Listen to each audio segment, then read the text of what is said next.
Hi everybody, my name's Major Graft and today we are going to be talking about the top 10 tips for starting a new town in Towny. I'm going to be running through some of the things that you might want to avoid, some of the rookie mistakes that people make, and also giving you guys some hints and tips to make your experience building and managing a town as positive as possible. So, here we go. So, tip number 1, take your time finding a spot. This is crucial and something that very often people just rush straight past. They will go out, spawn a couple of thousand blocks and find a spot that looks kind of okay, and that's where they're going to start.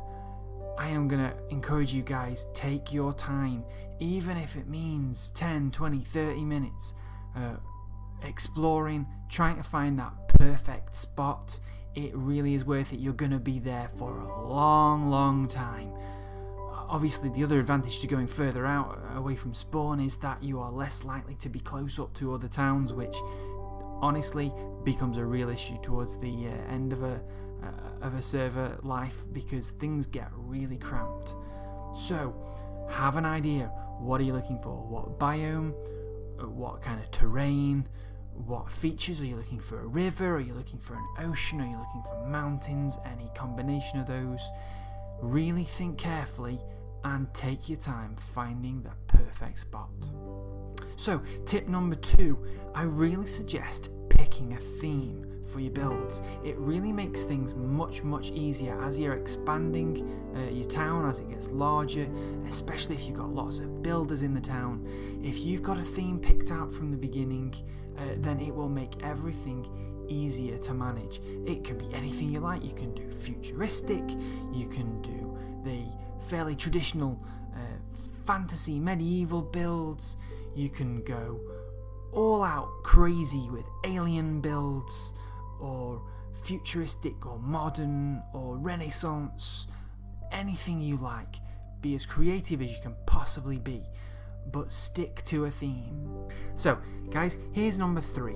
Decide what size of a town that you want before you start.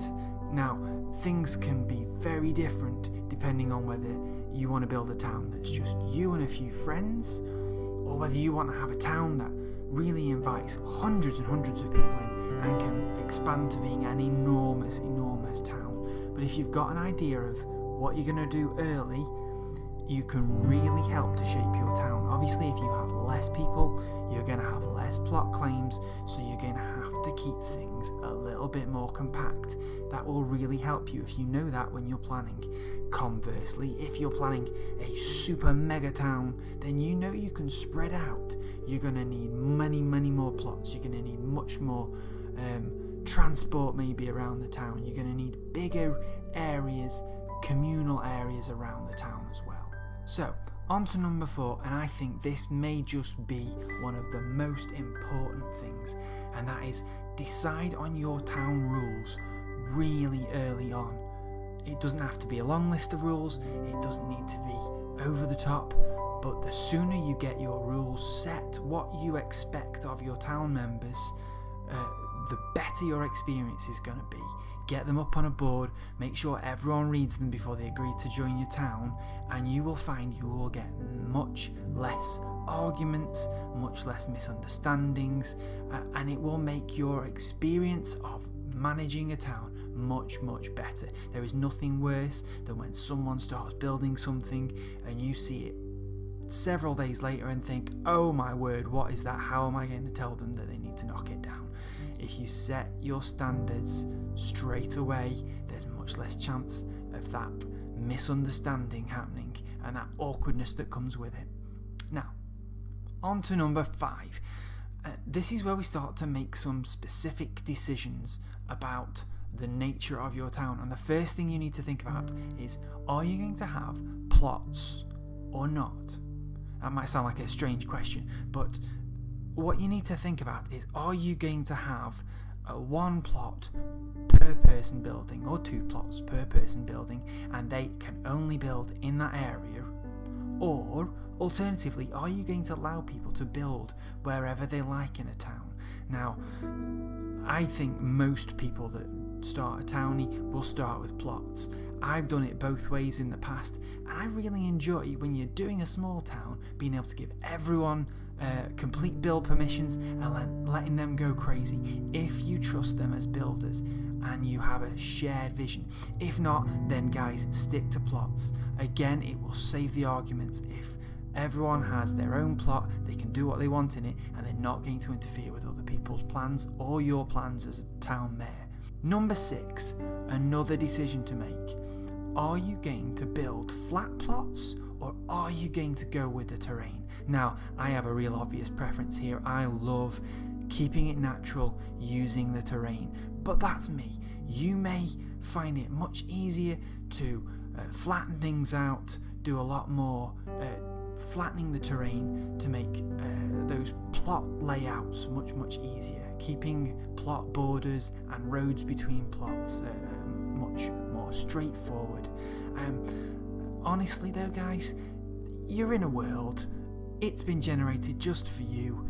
Use it. It's full of wonderful things, of forests and lakes and rivers and mountains. I would really encourage you guys, if you are confident enough, build with the terrain. It makes your towns look so much better. Right, on to number 6, and this is where I would recommend finding trusted helpers. When you're setting up your town, find those key people who are really invested in helping you make your town a really special place, and really enable them to be really great helpers. Make sure they've got permissions to help you manage the place, to set up plots, to allow people in when you're not online, to make sure that your town keeps growing. Don't go it alone, guys. An experience of townie, I find, is much better if you're working with a team. Now, obviously, again, that is somewhat my preference. If you want to go it alone, if you want to be in control, if you've got a really defined idea for what your town is going to be and how it's going to run, you want to make sure you're happy with every single player before they're given a plot in the town, then okay, you do that. But I think it makes for a better experience, especially if you're building a bigger town, to have a team around you.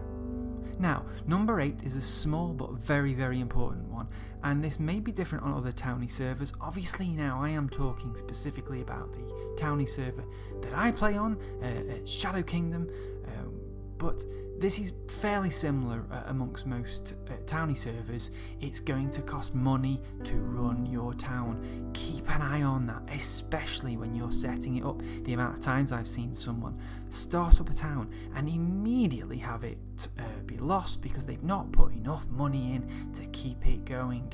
Make sure the money coming in is enough to cover your expenses.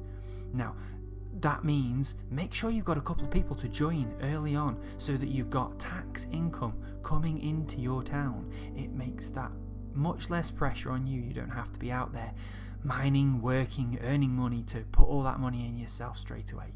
Get a few town members, get them paying tax, and you'll soon find that your town is starting to look after itself. Okay, we're nearly at the end now. Number 9. I really think, as I've said before, towns are better lived together.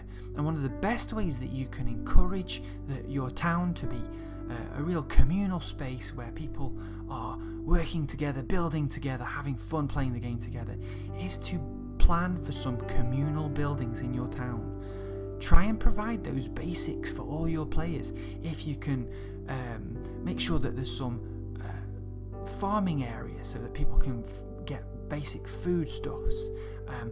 If you can build grinders for XP and for various different commonly used resources, make sure that they are there for everyone, and everyone will love being part of your town that much more. I know when I've managed towns, the things that have made people's lives so much better is by me building those grinders, making those resources so that they don't have to when they first start. And also, do you know what? Make sure that people are working together as well. It doesn't have to be all you doing the hard work. This goes back to finding trusted helpers. Encourage people to share their resources, to make communal areas themselves, maybe start shops to provide for one another. It really does make for a better feel in a town. And last of all, number 10, have a vision. Now, this is a little bit bigger than what we said in number 2 about picking a theme. This is you having a picture in your mind of what you want your town to look like, what you want it to feel like, what you want it to contain. You know, what's your spawn going to look like? Are you going to have stations with train tracks to other towns? What's that going to look like? What are your communal areas going to look like? How are they going to work together? Where are they going to sit next to one another? Have a vision. Have an idea for what you want it to be by the time the town is in the end game. If you can have a vision before you start, everything about your town will be better. If you let things just kind of go higgledy-piggledy however they happen, things will get scruffy quick. Especially if you've got a lot of people in town, you've got a lot of plots, maybe neglected plots, they might be inactive players. I would really recommend just making sure you get that tidied up nice and quickly when it starts to happen, so that that vision can come true. If you let things grow out of control, it's very difficult to rein it back. Having a vision from the beginning really will make your town something special. And that's what we want. By the time we get close to a towny reset, we want to have loads of towns on the server that are really worth visiting, that are exciting for visitors to see, and just give you that sense of satisfaction that you can stand back and go, that's my town, and I really am proud of it. So guys, there's my 10 top tips for starting a town in Towny. I hope this has been helpful. If you've got any other tips that you think I've missed out, feel free to share them in the comments below. It really is better when you guys give your suggestions, because I always miss something. So guys, I hope that's been helpful. If you like this video, please give us a like. Feel free to subscribe if you like this content. I will be putting up more videos in the very near future, including another Towny tours for all of you members who look forward to those. So until next time guys, see you again.